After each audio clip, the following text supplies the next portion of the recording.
Well, good morning, everyone. I'm going to give just a minute to get people in here and make sure the feed is working correctly, and then I will begin with some words this morning. Hope you're doing well. Hope you are staying well. You might notice where I am at this morning. I'll speak up just a little bit just to make sure you can hear me. This is our First United Methodist Church library. I have seen a lot of church libraries in my day, but I have enjoyed this one a lot, especially because of the windows, the way they come in. A lot of church libraries are in places where light can't get in. So I am going to wait just a couple more seconds to get started this morning.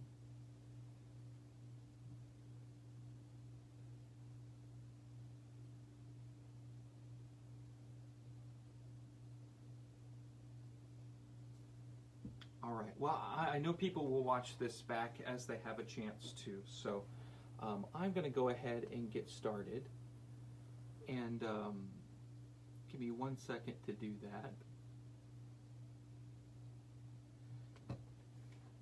And I want to say that I know with pretty good confidence that most, if not all, of the people that watch this will be white Anglo-Saxon Protestant Christians. I just know that because of the lay of the land around here, the people that I tend to reach, the people that our church tends to reach. And so that's just a matter of fact. But because of that, and in light of all that's going on in the world, I'm going to be a little bit frank today, and maybe a lot of bit frank, and rather direct with you as we grapple with what's going on in the world. And I will preface all of what I'm about to say by saying that I would love to have a conversation with you. And if there's anything you say that I say that you have questions about, or want to hear more about, or want to talk about, you can get a hold of me at Pastor Brian at indfumc.org, and I'll put that in the description as well.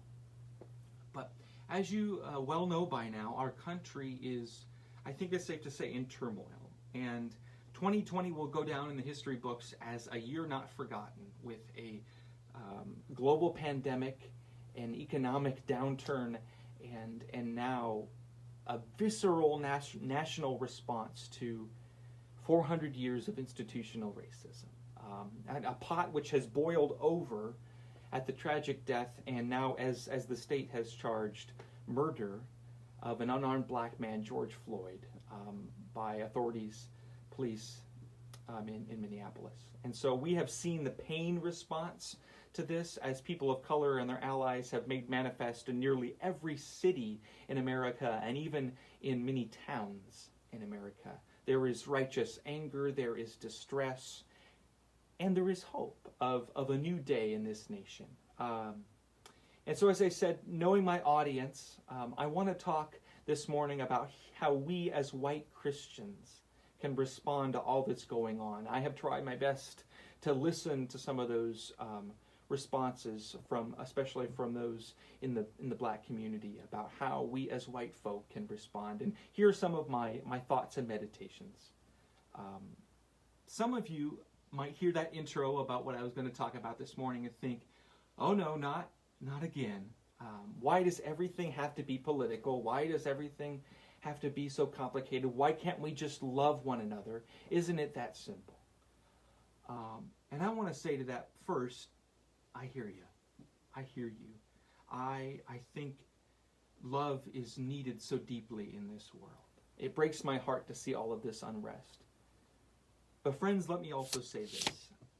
It should break our hearts even more that people of color in this country are targeted, suspected, and killed every day without cause.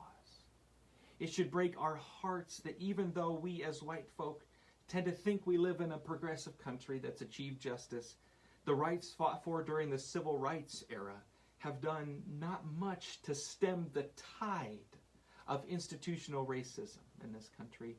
And it should break our hearts that institutional racism is so deeply embedded in our country that it impacts nearly everything. Because you see, when we as white folk say, if only we just loved each other more, it's a way in some ways of skirting around the harder work of demanding justice for all people in this world. It's what we call privilege, white privilege. And what we usually mean when we say that is we need to keep the peace. And we yearn for peace. Of course we yearn for peace. Blessed are the peacemakers. This world is in need of love, no doubt. But the problem for us white folk is when we say that, is that we ignore that the problem for those who have the system stacked against them, keeping the peace as they have done for so long to such little avail, is essentially saying, give up and tolerate injustice. The people fighting for change in this world are making noise not for the sake of clatter, but because all the other measures that they have taken have largely failed in working for change, and this is the time to make noise. And when black and brown bodies are at risk, I think that charge is vital to our commitment as Christians to be with the least of these. This is, I think, what is at the heart of the protest right now. And here in this era of history, if we seek to be ambassadors of that love and light shown to us by Christ, a Palestinian Jew killed by the state, we must repent, each and every one of us, of our roles in racism. None of us are exempt. And I know that probably feels harsh. But before we say, I'm not a racist, I love everyone, we have to recognize that we are still complicit in that systemic racism. And often racism is called sin because it permeates every area of our society. Martin Luther said that sin is something that we are mired in. We cannot escape its effects as much as we try, as much as we are sanctified. But because of sin, of racism, people of color are statistically disadvantaged in areas all over our society. Control of wealth, education, criminal justice, housing, surveillance, healthcare, and the list goes on and on and on. Racism isn't one thing we say or do. Racism is the rotten roots. The rotten roots. And I want to offer you the words that Jesus had for some of those who participate in keeping the truth in the dark for the sake of those rotten roots. And he says this in John 3, verses 19 through 21. And this is the judgment, that the light has come into the world, and people loved darkness rather than light because their deeds were evil. For all who do evil hate the light and do not come to the light, so that their deeds may not be exposed. But those who do good and do what is right and do what is true come to the light, so that it may be clearly seen that their deeds have been done in God. Friends, it is beyond time to bring the truth to light. And it will not be easy, and it will require those of us who are not people of color to be uncomfortable in ways we have never been uncomfortable before, and in ways that we are not used to, and we will be asked to sacrifice things that we have never had to sacrifice before. But we are called by God to be a people of the light. And when the light shines, nothing and no one is hidden. I know none of this probably makes you feel good, but I must say that is the point. Until we reckon with our history with more than a passing glance, we must grapple with our participation in the dark. But I want to end today by reminding you of what the United Methodist Church baptismal vows require of us. Those vows which we take when we are baptized or others take on our behalf, and we reaffirm from time to time. They say that we must renounce the spiritual forces of wickedness, reject the evil powers of this world, and resist evil, injustice, and oppression in whatever forms they present themselves. In case you didn't catch on, now is one of those times. First and foremost, direct and public acts of protest are effective ways that we do this, of course.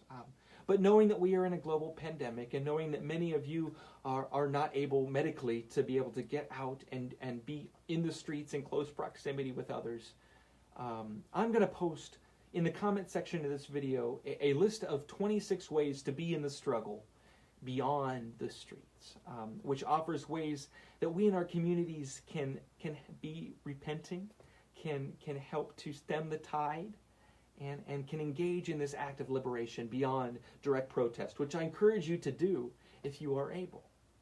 And just to share a few of these. Fundraising for organizations. Number 4 is offering to be an emergency contact for people that are at those marches or rallies. Number 15 is volunteering for those who are on the front lines in ways that you can offer some of that organizational work from afar. 17, sharing skills if you have skills in organizing. And 25 of 26 is start conversations.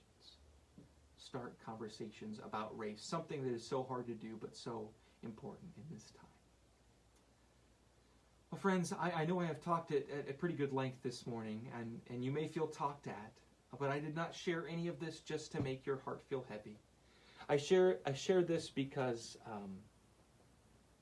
I have an immense hope for the world where all of God's people are loved and appreciated and protected.